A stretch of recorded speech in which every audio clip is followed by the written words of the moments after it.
Assalamualaikum warahmatullahi wabarakatuh. Ya, perkenalkan, saya di sini Hanan Azki Alfanur, mahasiswa kedokteran Fakultas Kedokteran Universitas Airlangga, semester genap 2021. Hari ini dalam tugas filsafat yang telah diberikan, saya akan menjelaskan beberapa hal seputar vaksinasi COVID-19 bagi para lansia. Pernahkah kita berpikir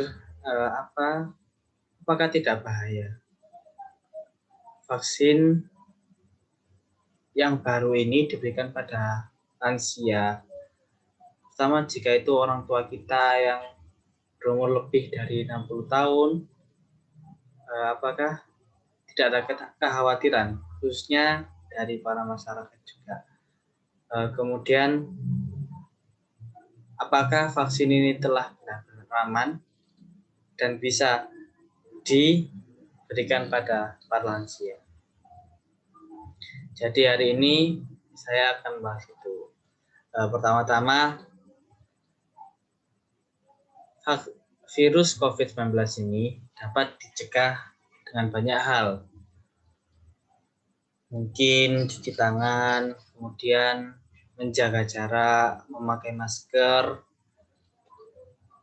tetap menjaga higienitas, dan sebagainya. Tapi cara-cara tersebut tadi masih belum terlalu efektif. Maka dari itu, dari para stakeholder mencanangkan pembuatan vaksinasi dan alhamdulillah telah ditemukan vaksinnya. Ya. Kemudian siapa sebenarnya orang atau masyarakat yang disebut lansia itu? Jadi lansia adalah orang yang telah berumur 60 atau lebih. Ya. Kemudian apakah berbeda antara lansia dan masyarakat umum yang akan divaksin? Pertama tentang pemberian dosisnya dan waktunya. Jadi untuk tiap masyarakat tidak berbeda.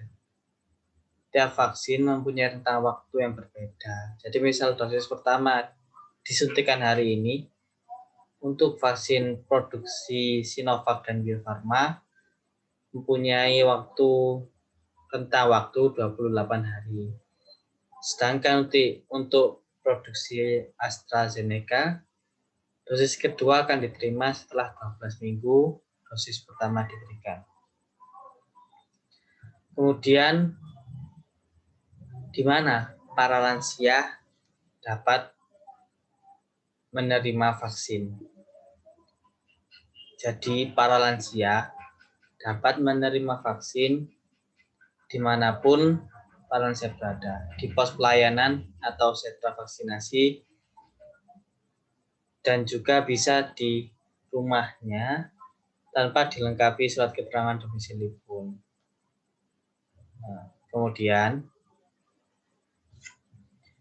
mengapa para lansia mendapat prioritas untuk menerima vaksin COVID-19? Bagaimana kita ketahui, para lansia atau golongan lansia itu sangat rentan dan mempunyai resiko yang tinggi terhadap paparan virus COVID-19.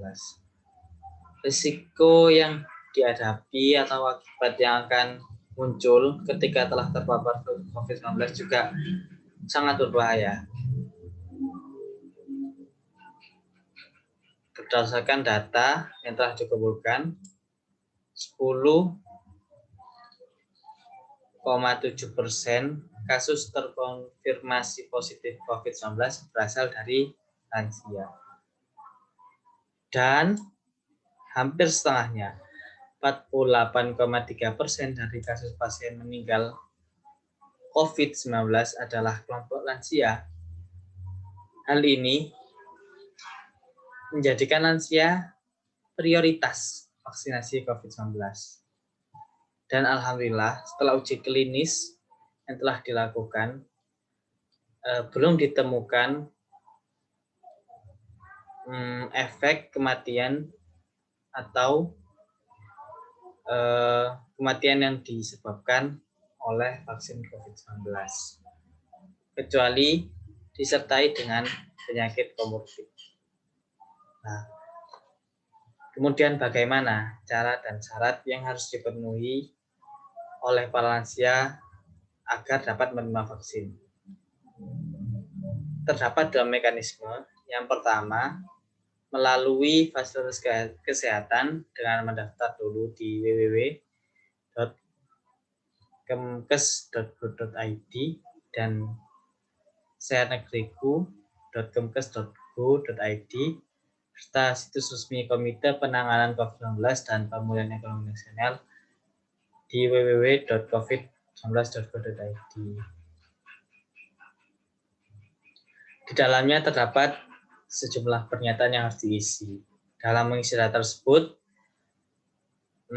peserta lansia dapat meminta bantuan anggota keluarga lain atau melalui kepala RT atau RW setempat. Setelah melengkapi data, maka datanya akan masuk ke Dinas Kesehatan Provinsi masing-masing.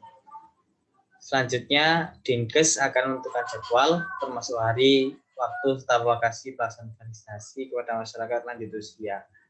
Yang kemudian mekanisme yang kedua melalui program vaksinasi massal oleh organisasi dan instansi tertentu. Organisasi atau instansi dapat bekerja sama dengan Kemkes atau Dinkes untuk melakukan vaksinasi massal bagi peserta lanjut usia.